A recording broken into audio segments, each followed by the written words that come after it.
श्री स्वामी समर्थ. नमस्कार. मी नंदिनी माझ्या यूट्यूब चॅनलवर तुमचं खूप मनापासून स्वागत करत आहे. तुमच्या मनातील सर्व चांगल्या इच्छा स्वामी महाराज पूर्ण करो ही स्वामींच्या चरणी प्रार्थना करते आणि आजच्या नवीन व्हिडिओला सुरुवात करते.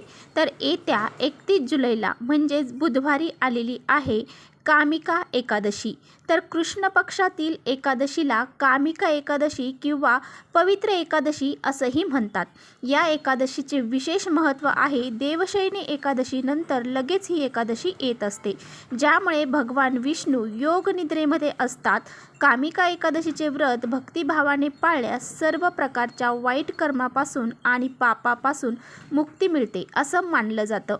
कामिका एकादशीच्या दिवशी भगवान विष्णूंच्या गदा धारण केलेल्या रूपाची पूजा केली जाते. तर पहा, वैदिक दिनदर्शिकेनुसार कृष्ण पक्षातील एकादशी तिथी 30 जुलै रोजी दुपारी 4:44 वाजता सुरू होणार आहे आणि 31 जुलै रोजी दुपारी 3:55 वाजता समाप्त होईल. कॅलेंडर पाहता कामिका एकादशी जी आहे तिचे व्रत 31 जुलै रोजी पाळले जाणार आहे. त्यावेळीस त्याचे पारण 1 ऑगस्ट रोजी सकाळी 5:43 ते 8:24 वाजेपर्यंत होणार आहे. तर पहा, भगवान श्री हरी विष्णू आणि माता लक्ष्मी यांची एकादशीच्या दिवशी पूजा अर्चा केली जाते आणि त्यांना आवडणाऱ्या वस्तू त्यांना अर्पण केल्या जातात. तर याबरोबरच आपल्याला काही उपाय देखील करायचे आहेत. घरात आपल्याला चुकूनही या 2 भाज्या खायच्या नाही. ह्या 2 भाज्या जर आपण एकादशीच्या दिवशी घरामध्ये खाल्ल्या तर घरातून आपल्या लक्ष्मी काढता पाय घेईल, म्हणजे आपल्या घरातून लक्ष्मी निघून जाईल. आयुष्यभर आपल्याला वाईट भोग भोगावे लागतील, आपल्या घरामध्ये दारिद्र्य येईल. त्यामुळे आपल्याला ह्या कोणत्या 2 भाज्या आहेत तर त्या खाणं टाळायचं आहे. त्याबद्दलच आजच्या व्हिडिओमध्ये मी तुम्हाला सांगणार आहे. त्यामुळे तुम्ही कुठेही व्हिडिओ स्किप न करता शेवटपर्यंत नक्की बघा, जेणेकरून तुमच्यापर्यंत योग्य ती माहिती पोहोचेल. आपल्या चॅनलवर जर नवीन असाल तर चॅनलला लगेच सबस्क्राईब करा आणि असेच माहितीपूर्ण व्हिडिओ पाहण्यासाठी बेल आयकॉनलाही प्रेस करा, म्हणजे मी जेव्हा नवीन व्हिडिओ अपलोड करेन त्याचं नोटिफिकेशन सर्वात अगोदर तुम्हाला भेटेल आणि तुम्ही एकही व्हिडिओ मिस करणार नाही. त्याचबरोबर कमेंट्समध्ये ओम नमो भगवते वासुदेवाय नमः हे लिहायला देखील विसरू नका आणि व्हिडिओ जर आवडला तर आपल्या मित्रपरिवारांसोबत शेअर देखील करा. तर पहा, आपल्या हिंदू धर्मामध्ये अशा काही तिथी आहेत की अशा या तिथींवरती काही पदार्थ जे आहेत तर ते खाणं वर्ज्य मानलं गेलेलं आहे आणि म्हणून पहा, एकादशीच्या दिवशी कधीही कांदा आणि लसूण याचं सेवन करू नये. जर तुम्ही ह्या एकादशीचं व्रत करणार असाल तर तुम्ही हे पदार्थ खाणार नाही.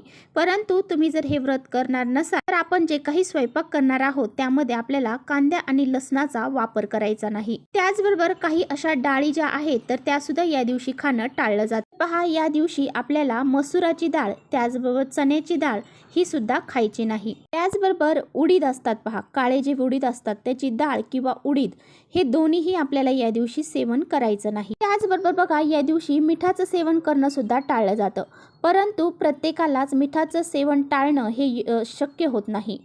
तर अशा वेळी तुम्हाला जे बी तुम्ही पदार्थ बनवणार आहात त्या पदार्थांमध्ये सैंध मीठ जे आहे तर ते तुम्हाला वापरायचं आहे. त्याचबरोबर तुम्हाला या दिवशी नकारात्मक ज्या गोष्टी आहेत तर त्या गोष्टींपासून दूर राहायचं आहे. जसं की वाद विवाद, भांडणं, कलह, एकमेकांना टोचून बोलणं किंवा एकमेकांचा अपमान करणं या गोष्टीपासून तुम्हाला लांब राहायचं आहे, जेणेकरून तुमच्यावरती भगवान श्री हरी विष्णू आणि माता लक्ष्मी यांची विशेष कृपा प्राप्त होईल. तर पहा, या दिवशी आपल्याला भगवान श्री हरिविष्णू योग निद्रेमध्ये गेलेले असतात, त्यामुळे आपल्याला या दिवशी त्यांच्या कृपा आशीर्वाद प्राप्त करून घेण्यासाठी आपल्याला ज्या काही गोष्टी मी सांगत आहे तर त्या पाळायच्या आहेत. त्याचबरोबर दिवसभरामध्ये आपण जेव्हा बी काम करत असतो त्यावेळेस आपल्याला ओम नमो भगवते वासुदेवाय नमः, ओम नमो भगवते वासुदेवाय नमः या प्रभावी मंत्राचा कंटिन्यू जप करायचा आहे. तुम्ही कोणतंही काम करत असू द्या, ते काम करत असताना तुम्हाला या मंत्राचा जप हा करायचा आहे. या मंत्राचा जप केल्याने तुमची इच्छा असू द्या ती इच्छा नक्की पूर्ण होईल. त्यामुळेच या एकादशीला कामिनी एकादशी म्हणून ओळखलं जातं.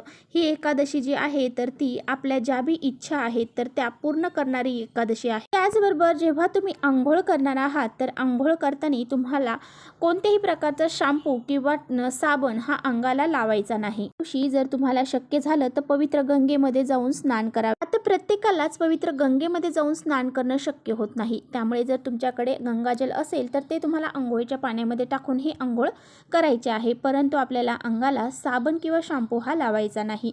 त्याचबरोबर पहा, आपल्याला अजून एक भाजी अशी आहे तर ती खाणं टाळायची आहे, ती म्हणजे वांग्याची भाजी. आणि पहा, जे काही मंत्र मी तुम्हाला सांगितलं आहे त्या मंत्राचं तुम्हाला उच्चारण करायचं आहे, जप करायचा आहे आणि जे काही अंघोळीचे नियम सांगितलं आहे त्याप्रमाणेच तुम्हाला अंघोळही करायची आहे. अशा पद्धतीने ज्या काही या छोट्या छोट्या गोष्टी मी तुम्हाला सांगितल्या आहेत, तर ह्या गोष्टी आपल्याला चुकूनही आपल्याकडून होऊ द्यायच्या नाही. या गोष्टी आपल्याला नक्की पाळायच्या आहेत. ह्या गोष्टी पाळल्या तर आपल्या घरामध्ये लक्ष्मी माता प्रवेश करेल. आपल्या घरावरती माता लक्ष्मी आणि भगवान श्री हरी विष्णू यांची कृपा आशीर्वाद राहतील. त्यामुळे असे हे जे काही उपाय सांगितलेले आहेत तर ते तुम्हाला नक्की पाळायचे आहेत. या ज्या भाज्या आहेत तर ते खाणं आपल्याला टाळायचं आहे. या गोष्टी जर आपण पाळल्या तर आपल्या जीवनातील जे काही वाईट भोग आहेत, काही पापं केलेली असतील तर त्यांचा नाश होऊन जाईल आणि आपल्या घराची, मुलांची, पतीची खूप सारी प्रगती होईल. तर चला इथेच थांबवते. माझा व्हिडिओ आवडला असेल तर नक्की लाईक करा. चॅनलवर नवीन असाल तर चॅनलला सबस्क्राईब करा. परत भेटूया अशाच छानशा व्हिडिओसोबत. तोपर्यंत श्री स्वामी समर्थ.